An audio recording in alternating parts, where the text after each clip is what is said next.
and welcome back to my channel. My name is Haley with Haley Stitches, and today I'm going to show you how to make an adorable fat quarter quilt. We're going to make 16 patch sawtooth stars using fat quarters, and I love this pattern because it's super low waist. You can grab a copy of the free pattern using the link in the description below. The pattern will be free for the next week, and after that you can grab it in my shop. So grab your fat quarters and let's get started.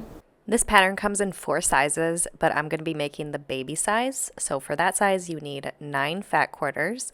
You'll also need your rotary cutter and cutting mat.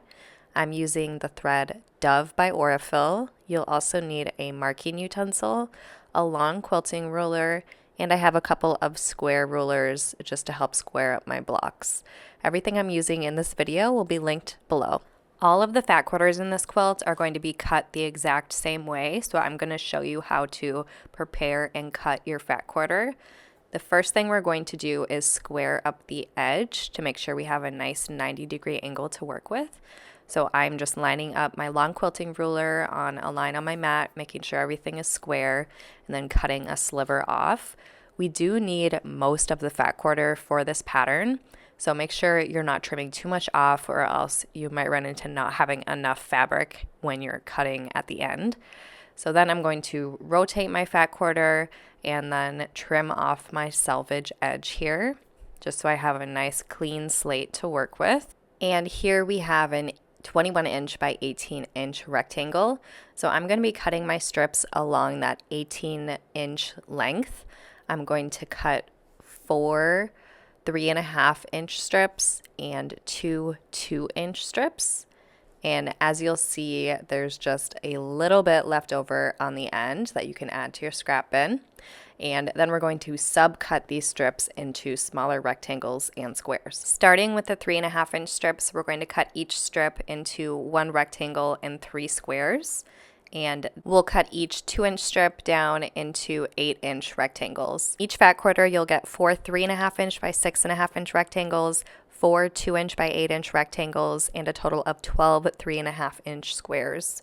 After you cut all of your fat quarters, you'll end up with piles like this. So again, I'm doing the baby version, so I have 9 separate fat quarters that I've cut down to size.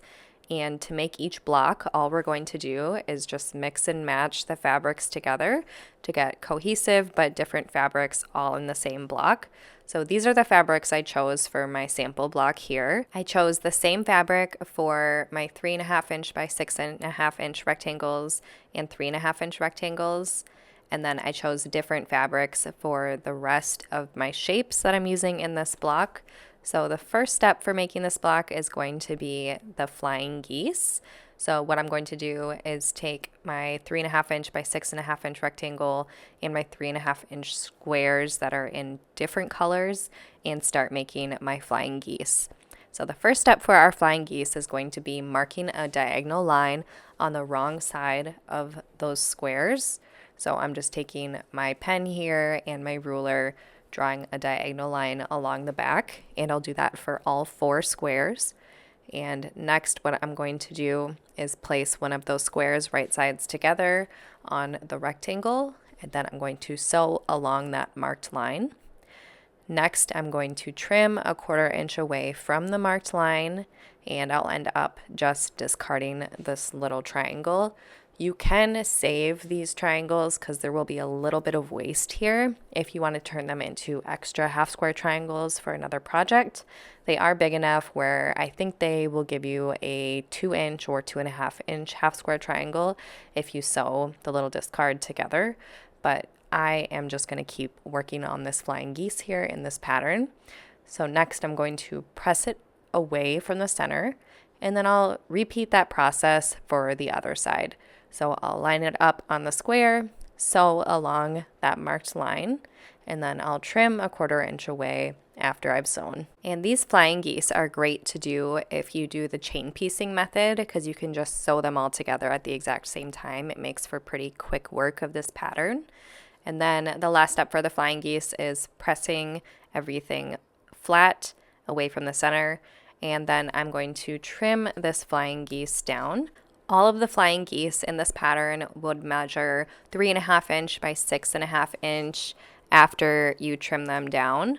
So this is pretty much spot on, so I'm actually not going to trim it at all. But just keep in mind, you want your flying geese to match that original starting size of that rectangle that we cut, the orange rectangle in this example. So we're going to repeat that process until we get a total of 4 flying geese. Now that we've made our flying geese, we're going to set the flying geese and 3.5-inch squares aside and work on our 16 patch. So what we're going to do is alternate a light and dark rectangle of our contrasting fabric and then sew them together. And I'm just going to press them all in the same direction. You can press however you like. And then we are going to trim these down into 2-inch strips. And it's going to be pretty exact when you're cutting these down into 2-inch strips, so just be mindful of that. And then we're going to rotate each one so it gives us that nice 16 patch pattern, and then we'll sew all of the rows together. I like to have it so the darker fabric is in the top left corner, so just so everything is consistent, and that's how the pattern is written, with everything being consistent. And we want this block to measure 6.5 inches square. So as you can see, it's pretty exact with my 6.5-inch ruler. So I'm just kind of trimming off the extra threads and bits just to make sure everything is nice and square, so that when I assemble the block, everything will be nice and clean. So I'm just trimming all 4 sides down slightly just to give it a nice clean base. But these 16 patches will be 6.5 inches square. And now it's time to assemble our Sawtooth Star. So we're going to put the 3.5-inch squares in the corners, the flying geese in the center of the sides, and then that 16 patch in the middle. And everything contrasts pretty nicely. You'll want to make sure that the flying geese fabric matches the corner fabric, and then we'll start sewing our rows. So the first row, second row, and third row together, and we'll want to press them in opposite directions to make sure that everything is nice and even as we nest our seams and sew the entire block together. And this is what the final block will look like. It'll measure 12.5 inches unfinished. And again, my measurements are pretty accurate, so I don't want to trim too much off as I'm squaring up the block. So I'm basically just trimming off any threads. And we'll repeat that block assembly process using all of our fat quarters.